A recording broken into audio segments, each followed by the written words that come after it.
Afternoon, तुमचं स्वागत आहे आपल्या नवीन मराठी यूट्यूब चॅनलमध्ये. तर आज असं म्हणजे खूपच ऊन आहे आज, आणि आता सध्या आंबारस वगैरे पुरणपोळी हे सगळं चालू आहे. आता सीझन असतो चालू आहे, तर मग केळवणाकरता खास आंबारस करायचा आहे आणि पुरणपोळीचा स्वयंपाक आहे. केळवणाचा कार्यक्रम म्हटला तर खूप फॅमिली मोठी असल्यामुळे घर छोटंच पडणार आहे. पण चला, व्हिडिओ स्किप न करता बघत राहा कशाप्रकारे स्वयंपाक वगैरे बनवतो. सगळ्या वहिनी ते आलेल्या आहेत. मम्मी त्यांच्या घरीच कार्यक्रम आहे, कारण वहिनीच्या बहिणीचं लग्न आता जवळच आलेलं अचानक ठरलेलं आहे. म्हणजे कमी दिवसात लग्न होणार आहे. 6 तारखेला लग्न आहे, म्हणून आज असा केळवणाचा कार्यक्रम आहे छोटासा घरातल्या घरात. तर चला, व्हिडिओ स्किप न करता बघत राहा. केळवणाचा कार्यक्रम जर म्हटला तर खूप साऱ्या डिशेस डोळ्यासमोर येतात. पण आता सध्या आंबारसाचा सण म्हणजे सीझन चालू आहे, तर त्याच्यामुळे मग पुरणपोळीचाच आम्ही बेत ठरवलेला होता. म्हटलं बेटर राहील, सगळ्यांसाठी जेवण पण होईल आणि एकदम छान असं मस्तपैकी. आता आंबा सीझन चालू आहे, तर मग आंबे पण आणता येईल. तर मग मस्तपैकी बहिणींनी पुरण वगैरे शिजवून ठेवलेलं होतं, आणि त्यानंतर मी आल्याच्या नंतर ना मग गूळ वगैरे टाकून घेतला, आणि छान प्रकारे गुळाचं पाणी जे आहे ते पूर्ण होईपर्यंत मी पुरण असं आटवून घेतलं. आणि सुकल्याच्या नंतर मग पुरण गाळणीखाली काढायचं होतं. तर त्यानंतर साराची पण तयारी करून घेतली. भाजलेले कांदे, खोबरं, लसूण, आलं, हिरवी मिरची, कोथिंबीर सगळं काही. तोपर्यंत बहिणींनी भात वगैरे टाकून घेतलेला होता, आणि आता सोनल बहिणी मस्तपैकी डेकोरेशनची तयारी करत होत्या. तर सगळ्याजणी एकत्रित आल्या की अशा प्रकारे सगळे काही कामं वाटून घेतो. त्याच्यामुळे कामही पटकन होतं, स्वयंपाकही पटकन होतो, आणि त्यानंतर मग एकदम थोड्या वेळ निवांत पण गप्पा पण मारता येतात. गूळ टाकलेला होता म्हणून पुरणाचा कलर असा आलेला आहे. तर बहिणींनी हळद वगैरे काही टाकलेली नाही, त्यांना काही आवडत नाही. तर साखरेचं काही करत नाही. साखरेमुळे पोळ्या जरा वातड येतात, त्याच्यामुळे मग पुरणाच्या म्हणजे गुळाच्याच आम्ही पुरणपोळ्या करत असतो. छान मस्त पुरण झालेलं आहे. 2 किलोचं पुरण शिजत टाकलेलं होतं. पाहुणे भरपूर होते, त्याच्यामुळे मग 2 किलोचं टाकलेलं होतं. त्यानंतर ना साराची चटणी देखील मी तयार करून घेतलेली होती. वहिनीने साराची चटणी मला मस्तपैकी दळून दिली हाताखाली. त्यानंतर मग कढईमध्ये ना अशा प्रकारे जी साराची चटणी होती ती मी परतवून घेतली, कारण जे पातेलं आपल्या येळवणीचं होतं ते मोठं होतं. त्याच्यामुळे मग म्हटलं परत ओतून घ्यायचं, परत पातेलं खराब करायचं. तर मग कढईमध्ये छान प्रकारे मग आपली चटणी जी होती ती फ्राय करून घेतली. मस्त तेल वगैरे टाकून छान प्रकारे मस्त तेल सुटेपर्यंत परतून घेतली. आणि मग त्यानंतर जी काय आपलं तरी येण्यासाठी ना मग भरपूर काही म्हणजे आपण अगोदर तेल ओततो, तर त्यानंतर मग तरी करता मग नंतरून घेतलेलं होतं मी आपला घरगुती मसाला थोडंसं लाल तिखट टाकून. तर बघू शकता कलर वगैरे खूप छान आलेला होता. कमी टाईममध्ये अशा प्रकारे स्वयंपाक करायला खूप मस्त जातं. पुरण जर शिजलं ना त्याच्यानंतर मग पुरणाचा स्वयंपाक इझिली होऊन जातो. सार वगैरे भात सगळं काही झालेला होता. एका बाजूला आता वहिनींनी बाहेर दुसरं काही काम करत होत्या, तोपर्यंत मग त्यांचं काम आता बाकी होतं. तर म्हटलं चला तुम्ही पण सारापाशी तोपर्यंत लक्ष द्या. तर वहिनीने तोपर्यंत सारापाशी लक्ष दिलं, आणि सारू तू जाऊ नये म्हणून. आमच्या वहिनीने बनवलाय, पूनम वहिनीने मस्त. नाही हो, साराची चटणी तुम्ही बनवली आहे. तर आता सोनल वहिनीने ना पुरण झाल्याच्या नंतर मस्त सगळं काही पुरण वगैरे गाळून दिलं, कारण भरपूर सारं पुरण होतं. तोपर्यंत वहिनीच्या मम्मीने ना पुरणाचं जे पीठ होतं आपल्याला पोळ्या करण्यासाठी ते पण गाळून घेतलं. साराला छान अशी उकळी आलेली ती. पुरण सगळं काही तयार होतं, पीठही मळून आपलं रेडी होतं. त्यानंतर आता ना मम्मी मस्तपैकी कुरडई तळण्यासाठी बसलेली होती, कारण कुरडईला भरपूर टाईम गेलेला असतं त्याच्यामुळे, आणि भजीनंतर शेवटी लास्टला तळायचे होते म्हणून कुरडई आणि पापड्या वगैरे ते सगळं काही अगोदरच तळून घेतलं. अशा प्रकारे सगळ्यांनी एकामागोमाग एक सगळ्यांनी एक कामं वाटून घेतल्यामुळे 2 ते 3 तासामध्ये सगळा काही स्वयंपाक रेडी झालेला होता. वहिनींच्या मम्मी आणि काकू, ह्या वहिनीच्या मोठ्या काकू आहेत, त्या पण आलेल्या होत्या. त्यानंतर मग पूनम वहिनीने मस्तपैकी आपले रसाचे आंबे घेतलेले होते, आणि आपल्याला त्यांना आता रस करायचा होता. मग केशर आंबा घेतलेला होता. खूप छान असा मस्त घरगुती आंबा मिळालेला होता. तर ह्या आंब्याचा रस बनवायचा होता. आणि घरगुती रस म्हटल्याच्यानंतर खायला पण छान लागतो, आणि कमी साखर टाकल्यात एकदम छान असा कलर पण येतो, आणि टेस्ट पण एकदम मस्त येते. कलर बघू शकता केशर आंब्याचा अगदी केशरी कलर आहे, आणि घरगुती आंबे असल्यामुळे मुलांना पण काही त्रास होत नाही. तर एका ठिकाणून भेटले होते, मग आणलेले होते 120 रुपये किलोने.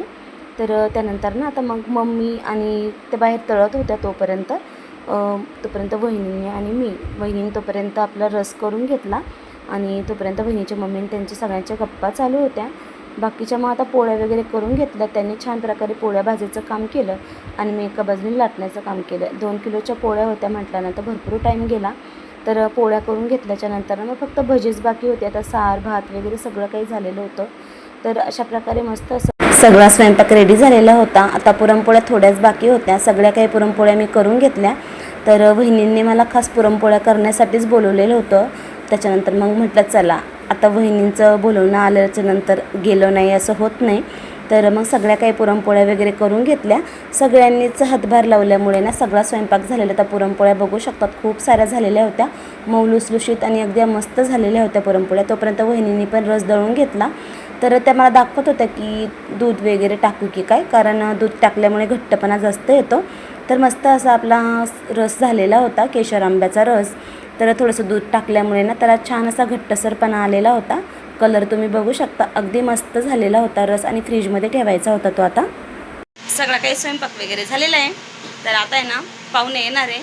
तर जेवणाची तयारी झालेली संपूर्ण, पोळ्या वगैरे झालेल्या आहे आणि रस पण झालेला आहे. तर चला आता सायंकाळचा केळवणाचा कार्यक्रम. तर लास्टला ना थोडंसं ऊन खाली झालेलं, पूनमवहिनीने मस्तपैकी अंगण सारवून घेतलं आणि मस्त पण मध्ये पण डेकोरेशनची तयारी चालू केलेली होती. सोनल वहिनीने डेकोरेशनची पूर्ण तयारी केलेली होती. छान असं मस्त डेकोरेटिव्ह केलेलं होतं भिंतीला आणि मस्त दोघीजणींचं काम चालू होतं फुलांनी सजावट करण्यासाठीचं. आम्ही जोपर्यंत स्वयंपाक केला तोपर्यंत त्यांनी मस्तपैकी फुलांची सजावट वगैरे केली आणि वारं इतकं होतं की ते फुलं सगळे उडून जायचे. पण त्यांनी पुन्हा एकदा पूर्ण सेट केले आणि छान प्रकारे असं सेटअप केलेलं आहे. बघू शकता केळवणाचं जे नाव होतं ते रेडीमेड आणलेलं होतं आणि जे काही फुलं आणि पानांचं डेकोरेशन केलेलं होतं छानसं एकदम म्हणजे धावपळीतच केलेलं होतं, कारण लग्न पण जवळ आलेलं होतं आणि केळवणाचा कार्यक्रम देखील करायचा होता. म्हटल्यानंतर थोडीशी धावपळत झाली. आता 6 तारखेला लग्न होणार होतं म्हटल्यानंतर थोडीशी धावपळत झाली. तर बघू शकता अशा प्रकारे एकत्रित कुटुंबामध्ये कशा प्रकारे मस्त थोड्या टाईममध्ये स्वयंपाक भरपूर आपला रेडी झालेला होता आणि सगळेजण एकत्र आलेले होते. तर पाहुणे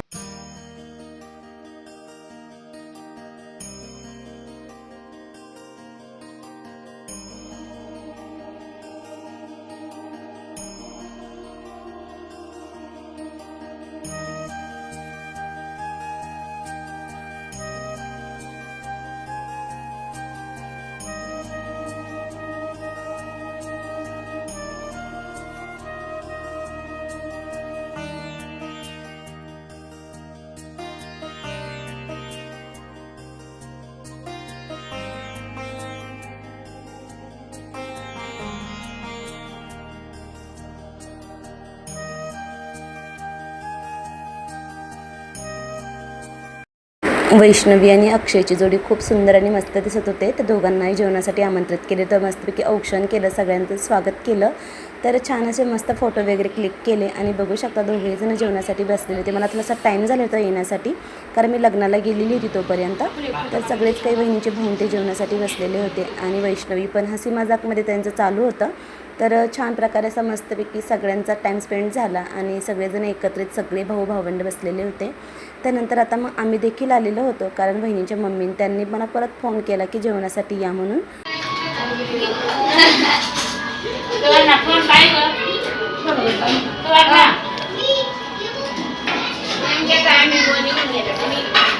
आले ना परत. स्वयंपाक छान झालाय का? तर चला सगळ्यांचीच काही जेवणं वगैरे झाली ती आम्ही पण जेवणासाठी बसलेलो होतो. कसा वाटला आजचा ब्लॉग? तुम्हाला नक्की आवडला असेल तर व्हिडिओला लाईक करा, शेअर करा, सबस्क्राईब करायला विसरू नका, म्हणजे पुढचे व्हिडिओ बघायला मिळतील. भेटूया अशाच एका नवीन ब्लॉगमध्ये. तोपर्यंत बाय बाय.